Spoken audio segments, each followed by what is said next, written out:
આગળ વાત કરીએ તો આધુનિક યુગમાં યુવતીઓ પણ યુવાનની સાથે કદમથી કદમ મિલાવીને ચાલી રહી છે. દેશમાં કદાચ જ કોઈ એવી ફિલ્ડ હશે જ્યાં યુવતીઓ જોવા નહીં મળતી હોય. રમતગમત, શિક્ષણ અને ધંધાકીય પ્રવૃત્તિઓમાં યુવતીઓ ઝંપલાવી રહી છે. તો અમદાવાદની બે છોકરીઓએ નાની ઉંમરમાં જ ઘોડેસવારી કરીને લોકોને મંત્રમુગ્ધ કરી દીધા છે. અમદાવાદમાં રહેતી આ છે જેની, કે જે માત્ર 12 વર્ષની ઉંમરે ઘોડેસવારી કરી રહી છે. જે ઉંમરે યુવતીઓ ભણવાનું કે પછી ફિલ્મો જોવાનું કે ડાન્સ કરવાનું પસંદ કરે છે, તે ઉંમરે જેની ભણવાની સાથે ઘોડેસવારી કરે છે. ઘોડેસવારી શીખવા માટે જેની દિવસના 3 કલાક ફાળવે છે.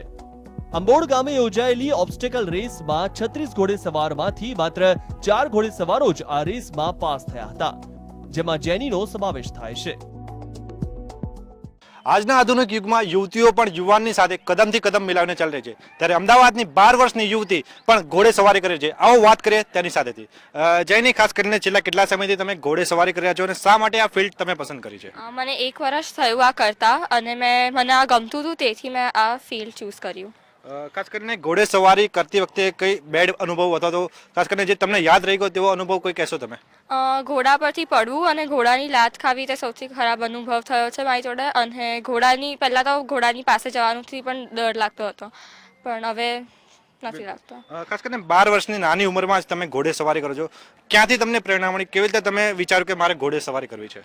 મને કોઈકે કીધું, તેથી મને ઇન્ટરેસ્ટ આવ્યો અને પછી મેં સ્ટાર્ટ કર્યું. બિલકુલ. આજે જે અશ્વમેળો છે, ખાસ કરીને તેમાં તમે પાર્ટિસિપેટ કર્યું છે, શું રિઝલ્ટ આવ્યું છે? કઈ કઈ ગેમમાં તમે પાર્ટિસિપેટ કર્યું છે?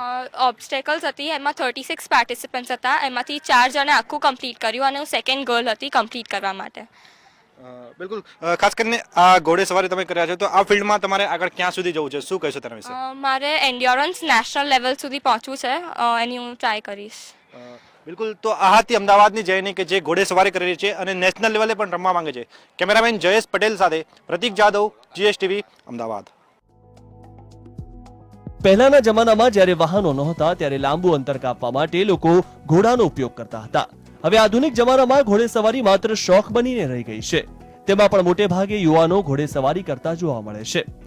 અમદાવાદની આ યુવતીઓએ નિડરતાથી ઘોડેસવારી કરીને લોકોને મંત્રમુગ્ધ કરી દીધા હતા. ઘોડેસવારી કરવા માટે સામાન્ય રીતે હિંમત અને સાહસની જરૂર છે, જેને કારણે યુવાનો ઘોડેસવારી કરતા જોવા મળે છે. પરંતુ અમદાવાદની એક યુવતી છે જે છેલ્લા કેટલાય સમયથી ઘોડેસવારી કરે છે. શું છે તેની ખાસિયત, આવો જાણીએ તેની પાસેથી. ખાસ કરીને છેલ્લા કેટલા સમયથી તમે ઘોડેસવારી કરો છો? શા માટે તમે ઘોડેસવારી પસંદ કરી? મારું નામ પૂજા રંગવાલા છે. હું 16 વર્ષની છું. સેડલ એન્ડ સ્ટેબલ ક્લબમાં હું રાઇડિંગ શીખું છું અને મેં 6-7 મહિના પહેલાં ચાલુ કર્યું હતું. આજે ઘોડેસવારી કરતા છે ને ટીવી પર મેં બધી બહુ છોકરીઓને જોઈ હતી અને એમાં એ જોઈને મને પણ ખાસ ઈચ્છા થઈ હતી કે હું પણ ટ્રાય કરું. ખાસ કરીને આજે અશ્વમેળામાં તમે પાર્ટિસિપેટ કર્યું છે. ખાસ કરીને શું સ્કોર રહ્યો છે? કઈ કઈ ગેમમાં તમે પાર્ટિસિપેટ કર્યું છે? મેં 40 કિલોમીટર્સ એન્ડ્યોરન્સમાં પાર્ટિસિપેટ કર્યું છે અને આજની જે ગેમ હતી ઓબ્સ્ટેકલ રેસ, એમાં બધા ઓબ્સ્ટેકલ્સ ક્લિયર કરવાના હોય, બહુ બધા હોય. એમાં હું ઓલ ઇન્ડિયામાં સિલ્વર મેડલ મને મળ્યો છે. ખાસ કરીને ઘોડેસવારી જ્યારે તમે શરૂઆત કરી હતી, કોઈ એવો બનાવ કે જે તમને હજી સુધી યાદ હોય? ઘોડેસવારી મેં જ્યારે ચાલુ કરી હતી ને ત્યારે ઘોડાની પાસે એને ખાવાનું આપવા જતાં પણ મને બહુ ડર લાગતો હતો અને પછી ધીરે ધીરે જે બધા મને શીખવાડતા હતા, સંજય બારોટ, લોકેન ખારાલા, બધા અનીશ કજ્જર, એ લોકો જે મારા ટ્રેનર્સ હતા, એ લોકો બધાએ બહુ હેલ્પ કરી મને. ધીરે ધીરે ઘોડા પર બેસાડી, પછી બેઠા પછી એકવાર બહુ જ મજા આવી છે. ખાસ કરીને આગળ તમારે ક્યાં જવાની ઈચ્છા છે? ખાસ કરીને ઘોડેસવારમાં કેટલે સુધી આગળ જવા માંગો છો તમે? અત્યારે તો મારી એક આમ ડ્રીમ નહીં પણ આમ શું કહેવાય, ડ્રીમ જેવું જ છે એકચ્યુઅલી, કે હું 120 કિલોમીટર્સ, જે સૌથી લાંબી રેસ હોય છે એન્ડ્યોરન્સની, એમાં ક્યારેક પાર્ટ લઉં. બિલકુલ. ખાસ કરીને ઘોડાની તમને ખાસ કરીને ટેકનિકની વાત કરીએ તો ખાસ કરીને ઘોડાની કઈ ટેકનિક્સ તમને આવડે છે, જેમાં પ્રચલિત હોય તમે? ઘોડાની ટેકનિક્સમાં એટલે કે ઘોડાને વોક કરાવતા, ટ્રોટ કરાવતા, કેન્ટર કરાવતા, પછી ગેલપ કરાવતા અને હિલ વર્ક કરાવવાનું, પોલ બેન્ડિંગ કરવાનું, ઓબ્સ્ટેકલ રેસ કરવાનું, બેરલ રેસિંગ કરવાનું, એ જાત જાતની એની ગેમ્સ પણ છે. એ બધું હું શીખેલી છું. તો આ હતી અમદાવાદની યુવતી જે ઘોડેસવારી કરવા સાથે સાથે ઘરના કામ પણ કરે છે, પરંતુ યુવતી યુવાનની સાથે જ આગળ વધી રહી છે. કેમેરામેન જયેશ પટેલ સાથે પ્રતીક જાદવ, GSTV, અમદાવાદ.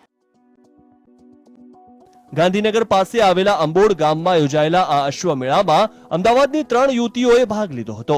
તેમની ઘોડેસવારી કરવાની સ્ટાઇલ અને ઘોડાને કાબૂમાં કરવાની ટેકનિકને જોઈને યુવાનો દંગ રહી ગયા હતા. કેમેરામેન જયેશ પટેલ સાથે પ્રતિક જાદવ, GSTV, અમદાવાદ.